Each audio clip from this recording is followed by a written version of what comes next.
Безнең марафоныбыз азагына ала килде һәм дә марафоныбыз тәмамлана, чөнки безнең Рамадан айы азаккы көне. Алла Субханала ва Тәгалә ошо эшләгән эшләребезгә бәрәкәт бирһен. Азаккы марафоныбызның темаһына килгәндә, күп уйланык нимә турында һөйләргә һәм дә бул теманы без изгелекләребезнең, эшләгән эшләребезнең дәвамлы булуы турында һөйләргә ният иттек инде.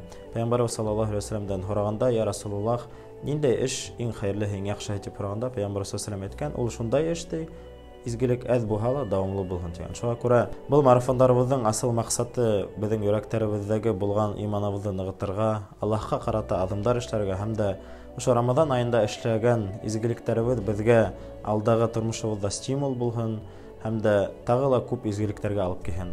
Галимдарыбыздан сорагандар, я галимдарыбыз, я безнең укытучыларыбыз, нисек белергә, Аллаһ Субханала ва Тәгалә алдында безнең Рамадан айы файда килтердеме, Аллаһтың алдында без гафу ителдекме һәм дә Аллаһтың алдында уразаларыбыз кабул булдымы дигәндә, галимдарыбыз әйткән, әгәр дә һез Рамадан аенда күп изгелектәр эшләп тә, Рамадан айы бетеп, шулай кире гөнаһтарга батһагыз, шулай изгелекләрне калдырһагыз, һезгә Рамадан айы әйтә зур-зур саваптарга, зур-зур изгелекләргә алып килмәне. Әгәр дә Рамадан айы бетһә лә, ләкин һез шулай ук изгелектәр кылырга тырышагыз, шулай ук садакалар бирәгез, шулай ук намазлар укыгыз, шулай ук Аллаһка карата адымдар эшләгез икән, һәгымта эшләргә була, бул Рамадан айы һезнең йөрәкләрегезне тазартты һәм яхшылыкка алып килде.